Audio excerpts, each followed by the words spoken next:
Halo, jumpa lagi dengan Crypto Wars Republic, masih dengan Lunsi ya, tentu saja di Twitter lah kita akan melihat banyak komunitas-komunitas Lunsi yang mengatakan Lunsi akan $1, kemudian Lunsi akan imagine if Lunsi 600 million dollar, kemudian mana lagi ada banyak. Tentu saja mereka sebagai komunitas, sebagai ini pasti mereka juga holder ya, pemilik juga. Mereka juga Luns Army. Kemudian mereka-mereka di sini kebanyakan mereka pecinta Lunsi yang pastinya mereka menyimpan Lunsi dan punya mimpi, berani bermimpi bahwa Luna Classic akan kembali berjaya mencapai $1, walaupun secara hitung-hitungan, secara kalkulator, uh, 6 triliun koin itu sangat berat dan sangat mustahil untuk ke $1. Itu juga sudah di tweet oleh Zaradar. Kita akan lihat siapa sih Zaradar itu. Zaradar atau Tobias Anderson, itu nama lainnya adalah Zaradar. Itu adalah tim inti dari pengembang Terra Classic sebelumnya di Terra Rebel. Mereka bersama Edward Kim telah keluar atau berhenti dari Terra Rebel karena ada perselisihan yang waktu itu Terra Rebel mengusulkan adanya pendanaan yang belum lama ini gitu. Untuk diketahui, Terra Rebel sekarang memegang kendali atas Luna Classic gitu ya, jadi tidak lagi dipegang oleh Terraform Lab seperti itu, karena memang proposal itu sudah disetujui oleh 90% lebih dan pada akhirnya diserahkan kepada Terra Rebel. Tapi sayangnya Terra Rebel ini sebetulnya memiliki anggota lebih dari 25 orang, di mana sekarang ini sudah dikurangi menjadi 12 anggota. Ya, ini sebetulnya sangat disayangkan ya, yang mana banyak orang berharap solid di dalamnya, termasuk sebetulnya saya lihat di Twitter itu banyak sekali seperti Lunsdao, sekarang Bruce Dao itu ya kalau lihat di Twitter, kemudian ada Lusnim, itu mereka adalah para validator, para orang-orang validator kuat yang sebetulnya mereka ini berselisih paham dengan Terra Rebel baru-baru ini. Ya sangat disayangkan sekali gitu ya. Memang sih seperti itu ya namanya dalam dunia kripto, seperti ada vote, ada seperti demokrasi lah kalau dalam kita berpolitik seperti itu. Jadi setiap ada pro, ada kontra, ada yang setuju dan tidak, bisa dilakukan atau bisa diikuti dengan cara vote, dengan cara voting gitu ya. Jika mereka punya project, suatu project gitu ya, demi pengembangan Luna misalkan, itu mereka harus melakukan voting, dimana jika mereka mendapatkan 50+1 maka mereka bisa melanjutkan project mereka, dia seperti itu.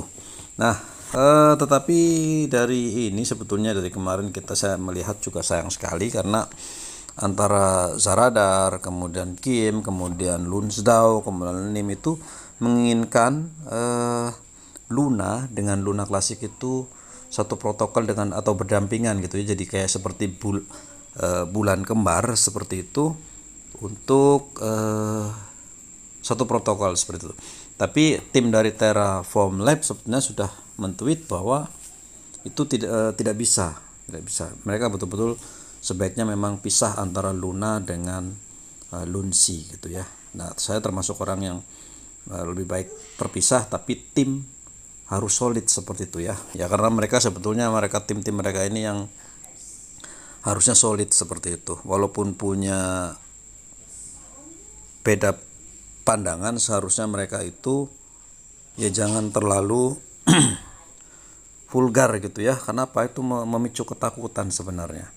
Nah, ini ada sebenarnya tweet baru saya lihat, kita akan membaca ini dari Zaradar ya. Zaradar menyatakan kapan Terra Classic akan mencapai $1. Jadi menurut Zaradar, gagasan yang diusulkan berpotensi membuat Lunsi mencapai $1 dalam waktu 2 dekade. Itu jika proposal Saradar disetujui seperti itu. Jadi Tobias Anderson, anggota komunitas Terra Klasik terkemuka lah ya, itu tadi sudah diceritakan. Saradar itu mengusulkan agar kedua aset tersebut, Luna dan Lunsi, dapat dimanfaatkan untuk tujuan yang berbeda tapi dalam ekosistem yang sama seperti itu ya. Jadi seperti bulan kembar yang berjalan barengan, kemudian karena kekuatan dan kelemahan unik mereka. Menurut usulannya, kedua aset itu bisa dimanfaatkan kuotanya untuk saling melengkapi. Dia seperti itu. Saradar yakin aset tersebut dapat dimanfaatkan untuk kasus penggunaan yang melibatkan transaksi yang sering dan cepat. Beberapa kasus penggunaan ini mencakup mata uang dalam game, untuk game metaverse dan pembayaran machine to machine.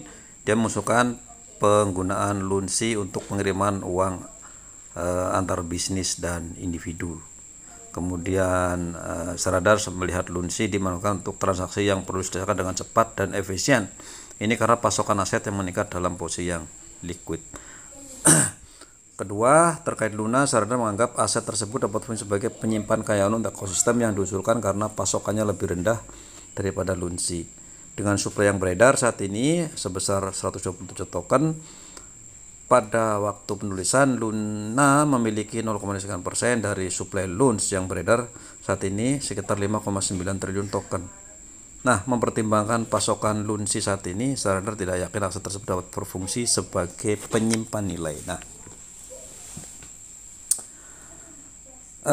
kalau konsep si Sapa Saradar saya lihat gitu ya, kemungkinan akan seperti Shibarium mungkin ya. Kalau kalian lihat Shiba itu sebentar lagi Shibarium akan launching, tetapi dia menggunakan token bond untuk sebagai gas fee-nya. Jadi setiap transaksi dia tidak menggunakan Shiba yang sudah ada saat ini, tapi dia menggunakan bond.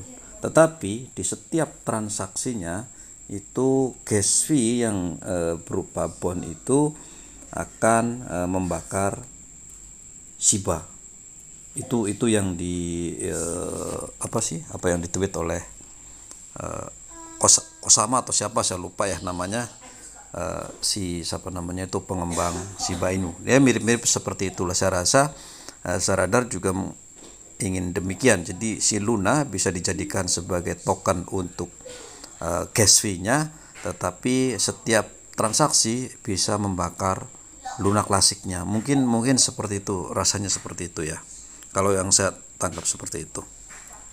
Nah, Lunsi ke $1. Pandangan pesimis Saradar tentang klaim Lunsi sebagai penyimpan nilai menimbulkan kekhawatiran antara beberapa komunitas yang bertanya apakah dia yakin tujuan komunitas untuk membawa Lunsi ke $1 tidak dapat tercapai. Sebagai tanggapan, Saradar menegaskan bahwa tindakan yang diusulkannya diterapkan, aset tersebut dapat bernilai $1 dalam waktu 20 tahun. Nah, itu pandangan Saradar guys. Jadi Saradar punya project bahwa dalam 20 tahun jika itu diterapkan, mungkin konsepnya sama seperti yang saya bilang tadi, Lunsi akan mencapai $1. Jadi kalian jangan pernah berharap ini tim inti loh, tim inti dari pengembang yang bagaimana mereka tahu sistemnya bahwa untuk mencapai $1 pun dengan cara yang tadi itu butuh waktu 20 tahun. Nah, dia juga tweet, saya rasa Lunsi pada akhirnya akan kembali lebih dari $1. Inilah mengapa saya terus mengumpulkan secara pribadi seperti itu. Nah, jika Lunsi terintegrasi penggunaan M2M, machine to machine tadi ya, untuk untuk pembayaran, untuk mengirim uang misalkan dari sini Indonesia ke Amerika, tinggal dikirim pakai Shiba kan lebih mudah. Itu maka pasokan kami saat ini yang sebesar 7 triliun tidak cukup selama 20-40 tahun. Jadi Lunsi tidak akan bernilai $1 besok. Tapi jika kami menggunakannya untuk ide yang kami pikirkan, Lunsi bisa bernilai lebih dari $1 dalam waktu 20 tahun lebih. Gitu ya. Jadi tidak terbayang juga sih sekarang Terra Rebel yang megang memang belum punya project yang jelas dia punya seperti apa gebrakannya, apakah dia punya project apa kita belum tahu. Memang betul ya Terra Rebel kalau kita lihat ya mereka sekedar mengelolanya, iya. Kita lebih kepada burning gitu ya, jadi burning. Sementara kalau 6 triliun untuk dibakar itu, untuk dimusnahkan tuh bukan cepat lah, pasti juga lama juga gitu ya. Oke, tapi begitulah kira-kira buat kalian para holder Luna Classic. Jadi jangan, mungkin kalian tidak boleh juga lah berharap dalam waktu dekat. Paling tidak sisakan Luna Classic kalian, jika memang ada cukup 1 juta token, mungkin kalian bisa wariskan, masukkan ke wallet dan simpan. Nah, mungkin sisanya kalian bisa jual nanti jika memang Luna Classic ini mendekati angka-angka 100 rupiah atau 10 rupiah juga sudah cuan seharusnya ya, kalau kalian megang token di atas 1 juta lunsi seperti itu. Oke, itu saja, terima kasih info hari ini. Bye bye.